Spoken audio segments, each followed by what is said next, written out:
Hi guys, it's Wendy here from Wendy Wise Beauty. Thanks for stopping by. This video today, it is all about the rose. I have found some fabulous fragrances also this year centered around the rose flower. So in this video, I am going to let you guys know the rose perfumes that I am picking up a lot. I also have two new fragrances that I picked up and I am going to share those with you. It will be a mix of niche, designer and Middle Eastern perfumes. I am going to start with these two. I did do a review of this one last week. It is by Orchid and it is called Rare Rose. This perfume had a strong metallic note. It did not completely do it for me, but Rare Rose, it did intrigue me enough that I did order the perfume that it is inspired by. Rare Rose by Orchid, it is inspired by Tiziana Terenzi Delux. So this will be my first review today. This is not a new perfume. This has been on the market for some time. When I smelled Rare Rose and I saw the promise, I had to get this one. I was not sure because I did see some people stating that it is somewhat in the same genre of perfumes as Mancera Roses Vanilla, but I went ahead and I ordered Deluxe. This was one of the best, you can say, impulse blind purchases that I have made in a long time. Guys, when I smell the atomizer of this bottle, what I do get, it is a very rich, opulent, decadent rose perfume and also a very pronounced raw coffee. It was a delight because the rose and the coffee in the opening, when you get a whiff of this, they are not fighting each other. It is rose equal to coffee, but they are working in perfect unison with each other, and I can sense both notes. I must tell you, this is a perfect, beautiful marriage of rose and coffee. And as the perfume unfolds and it progresses, these two notes, they remain and they are always complementing each other. As the journey continues, there is a very rich note of hyacinth, and this note, it leads us into the heart of the fragrance. It is a creamy hyacinth, not too heady. It does not disturb the rose and the coffee. The coffee note, as we move into the heart of the perfume, it starts to taper down a bit. The hyacinth comes in and the journey continues. When this unfolds a bit further, the Turkish rose, it really becomes the star of the perfume. Everything revolves around this Turkish rose. The vanilla comes into play. It is a very rich, silky vanilla note. And then, guys, this honey note, it kicks in. It is a cassia honey. The perfume, it gains sweetness, but it does not become, a jammy, cloying, busy mess. The honey, it sweetens, but it is in the background. And this Turkish rose, it really comes out because the rose, it does have this certain subtle nuance of spiciness that you do get in Turkish rose as opposed to other variations of rose in perfumery. The base, it is more musk laced with hints of woodiness from the cedar, and it is a beautiful melange. It never gets cloying, you know, the cedar notes in here. It is not only in the base, I would say it is already in the heart of the perfume when the sweetness comes in, that it does not get very cloying. This one, it is a gem. I have not stopped wearing this since I got it. The only thing I have noticed with Deluxe is I overspray this perfume because it is beautiful and I want to have it all around me. It is quite potent and longevity is superb, but despite knowing this, I spray a lot because I want it. I want to smell a lot of it. It is beautiful. Comparing the Gulf Orchid version, Rare Rose, to Deluxe, I can see a bit of Deluxe in Rare Rose, but the coffee note, it must come out. The base is there, the rose base, the creaminess, you know, the hints of sweetness here and there, but the coffee note, it is coming out as a metallic note in here.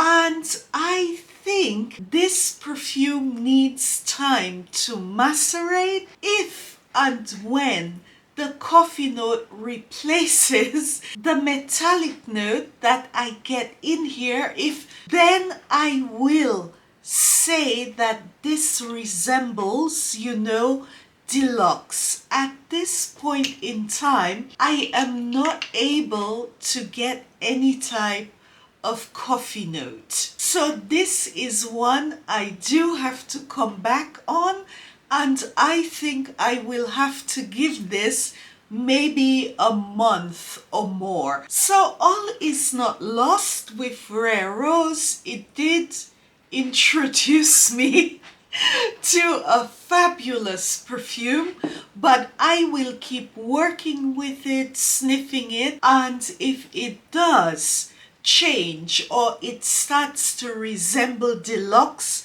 I would say 60-70%, I will come back and let you guys know about it. I was not expecting so much when I bought this perfume. I have Talea from Tiziana Terenzi. I also have Borea. I have not done a full review of those two perfumes.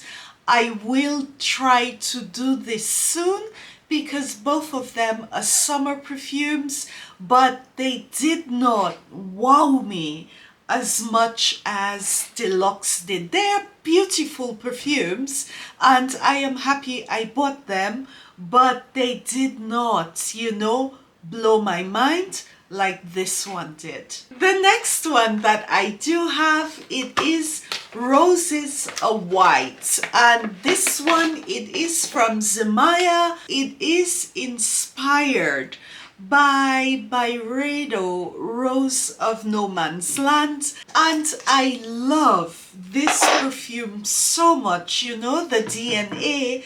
I have been seeing this from Zimaya for quite a while. It was, you can say, the bottle, you know, everything about it. It said inspired clone, and I am now really getting into Zimaya fragrances.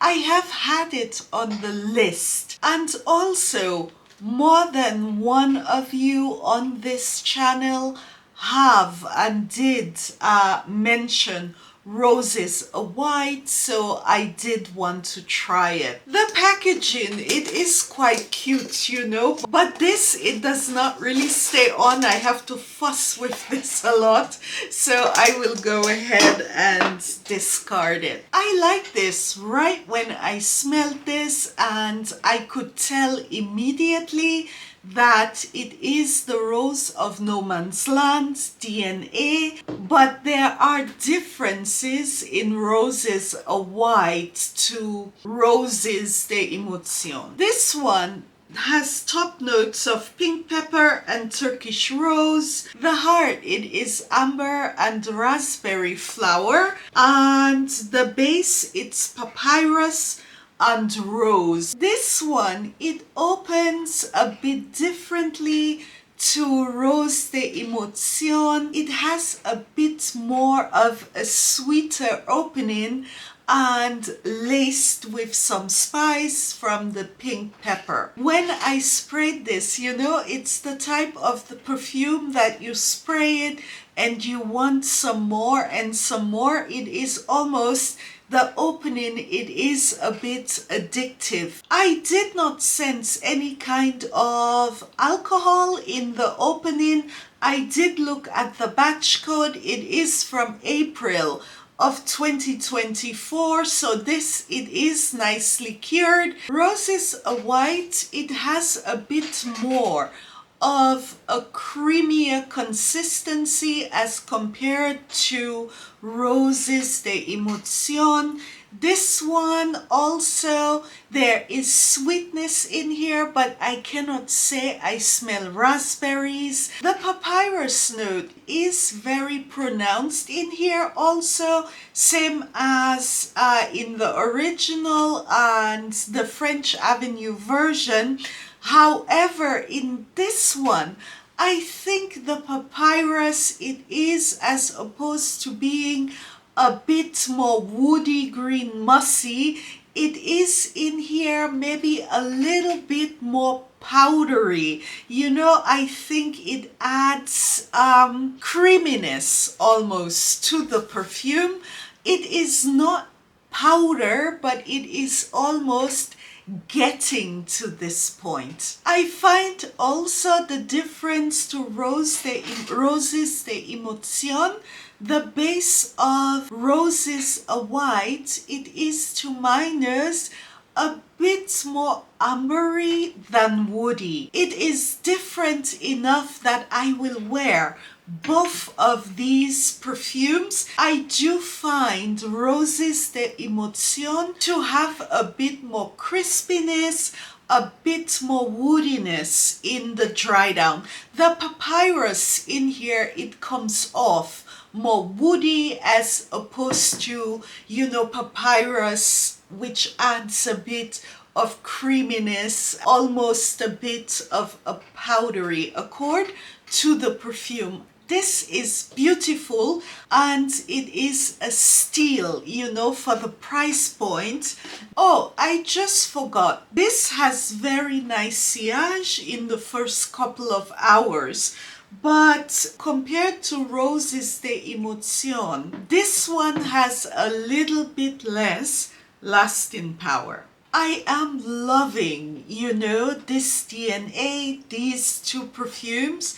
I will try to see if I can find other variations of the scent. I am also leaning towards picking up the original. So now we are coming to part 2 of the video, where I am going to tell you guys the rose perfumes that I am wearing. The ones I have chosen for this year, like I said, it is not as warm this spring as it normally is. In the last couple of years, at this time now, beginning of June, it was already summer and it is still cold here. I do want my spring perfumes, but I also want that they have still a bit of woodiness, a bit of warmth to them. So, you know, I do get a little bit of pampering. So Roses White is on the list. Definitely, this one you can see how much I have used. Deluxe, it is not a typical perfume, you know, I would say for summer. It is more geared towards colder weather, but I just got it. I love it so much. And it is still quite cool, so I will be wearing this one. I think this one will be every other day. Another rose perfume that I love, and I have been waiting for spring, and it is perfect at this time. It is Qidwa from Ard Al Zaafaran. Guys, this is the most beautiful rendition of Mancera Roses Vanilla that I have found. Qidwa has a perfect balance of citrus and rose. It is not cloying, not too busy. I absolutely adore this perfume. I have tried so many inspirations of the perfume. I do have samples of Roses Vanilla. I never thought it was a perfume that I had to pick up. It was not a DNA which said by me. So I am fine with inspirations, but this one from Ard Al Zaafaran, it is beautiful, and I do like this more than I do Roses Vanilla. The next one, it is from Khadlaj. I purchased it this year. It is called Desert Rose. I did buy it thinking it was inspired by Oubigan Desert Rose. I mean, they are in the same genre of perfumes. This is a beautiful rose perfume laced with woody notes. It is gorgeous. I like it. To die for rose perfume. And due to the woody undertones in here, the sweetness, I can see myself wearing this all year round, but on a cold spring day, it is heaven. Another oldie you can say that I am reaching for, it is Swiss Arabian Roses 01. This one, it also has a bit of woodiness, and it is quite potent. I love it. It's a winter rose. I do not wear it in very hot weather because it is loud, it projects, but for cooler temperatures, it's a beautiful rose. The next one, it is from Kayali. It is called Rose Royale, Fleur Majesté Rose Royale. I have reviews of all these perfumes on the channel. I fell in love with this one. It was love at first sniff, and it is a beautiful rendition of rose with a bit of bite. Another beautiful perfume, which is a little bit controversial due to the notes. It is from Latafa Niche Emarati, and it is called Al Jahara. I will leave it at the bottom. Guys, when I smell this perfume, I do get a very beautiful rose note. Rose is not on show, but there is enough rose in here, plums, davana. There is a bit of woodiness. It is the type of perfume that people smell different things. There are almonds in here, and it is a little bit controversial. When I first bought this perfume, in the booklet that comes with the Niche Emarati perfumes, it has a completely different set of notes than what you will see on Fragrantica, and also on the Latafa website. They did write different notes. I wrote them about it. I do get a nice dose of rose in here. Also, in the old Niche Emarati template, you know, the why do I say template? these marketing pamphlets that they add in the perfumes, and sometimes the perfumes are not yet released, but they add all of them. This perfume, it's laid the background, you can say the perfume propaganda, you know, which shows you what you're supposed to get. It is a rose bush. So I will tell you what I get in here. For some people, this is more of a gourmand perfume, and I do get, you know, a gourmand note also in here. There are plums in here. So it is one of the more complex perfumes from the niche Emarati line. It is gorgeous.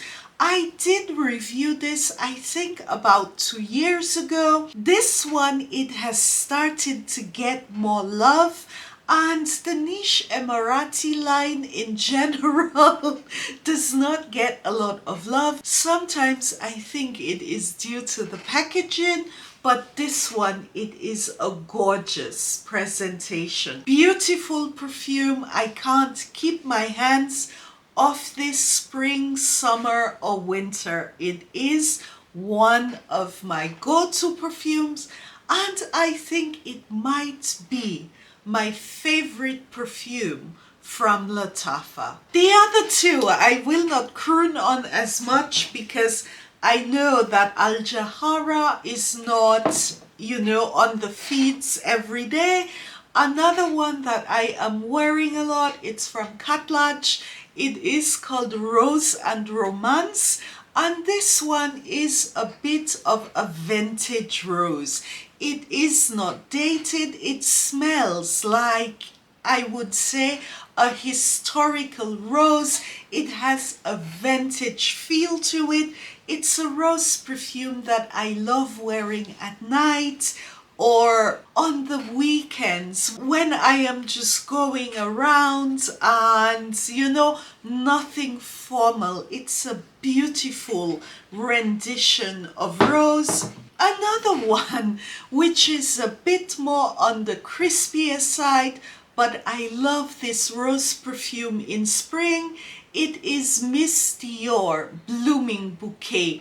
It's a beautiful soft rose perfume. Miss Dior, it is not one of my favorite DNAs, but Blooming Bouquet, it did capture my attention. I love this version of Miss Dior. While we are at it, I just quickly added this one from Latafa. It is called Mohra. Mohra does lean in the direction of Miss Dior, the Blooming Bouquet version. I have compared the two, and like I said, I do have reviews of all of these perfumes. So if you are looking for a Middle Eastern inspiration version of Blooming Bouquet, it is not 100%, but it will give you the feel, the aura, the lightness of Blooming Bouquet. Thank you guys for watching. Hope you liked this video. I still have not done, you know, my spring tray, and I have been a bit annoyed with spring. I did not get the spring that I have gotten for the last 5 years. I do hope, you know, that the summer is better. We were all complaining, you know, that we were not getting a real spring. Summer came so early, you know, the winter was long, then you had a short spring, and then summer was here. But this year, it is, I would say, a traditional Central European spring, the way it used to be in the old days. So the perfumes that I am reaching for are catered more towards colder spring. Guys, please do not forget to like and subscribe. Give me a thumbs up. I would greatly appreciate it, and do keep sending your comments, recommendations. I do appreciate that very much. and it also helps other people who are looking for fragrances and are going through the comment section. Thank you so much for supporting the channel.